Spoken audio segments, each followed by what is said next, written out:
Nineties ഗേൾസിനോട് അല്പം ബഹുമാനമൊക്കെ ആകാം. ഇന്നത്തെ പോലെ സെറവും മോയ്സ്ചറൈസറും സൺസ്ക്രീനും ഫൗണ്ടേഷനും മറ്റ് നൂറുകണക്കിന് ബ്യൂട്ടി പ്രോഡക്റ്റുകളും ഇല്ലാതിരുന്ന കാലത്ത് ഫെയർ ആൻഡ് ലവ്ലി എന്നൊറ്റ ക്രീമും പോൺസിൻ്റെ സോപ്പും വെച്ച് സൗന്ദര്യം നിലനിർത്തിയിരുന്നവരാണവർ.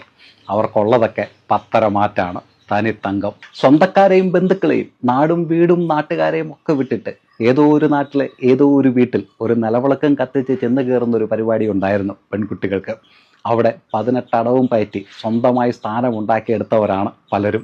നിങ്ങളൊരടവ് മനസ്സിൽ കാണുമ്പോൾ അവരത് മാനത്ത് കണ്ടിരിക്കും. കാലിന്മേൽ കാല് കയറ്റി വെക്കരുത്, ഗസ്റ്റിനോടൊപ്പം വരുന്ന ഭക്ഷണം കഴിക്കരുത്, ജീൻസ് ഇടരുത്, സ്ലീവ്ലെസ് ഇടരുത്, അന്തിമയങ്ങൽ പിന്നെ വെളിയിലിറങ്ങരുത്, ഇങ്ങനെ നൂറുകണക്കിന് ചങ്ങലകൾക്കിടയിലും ഉറച്ചു നിന്ന് ഇന്നത്തെ ഗേൾസിനുള്ള സ്വാതന്ത്ര്യത്തിൻ്റെ പാത വെട്ടിത്തുറന്നിട്ടത് ഇവരാണ്. കേട്ടുകേൾവി മാത്രമുള്ള പല നാടുകളിലേക്കും സ്വന്തമായി വണ്ടി കയറി സാമ്രാജ്യം തീർത്തവരാണവർ. ജാടയില്ലാതെ നിൽക്കുന്നതേ ഉള്ളൂ. 90s കിഡ് ഗേൾസിനോട് അല്പമല്ല, നല്ല ബഹുമാനമാകാം.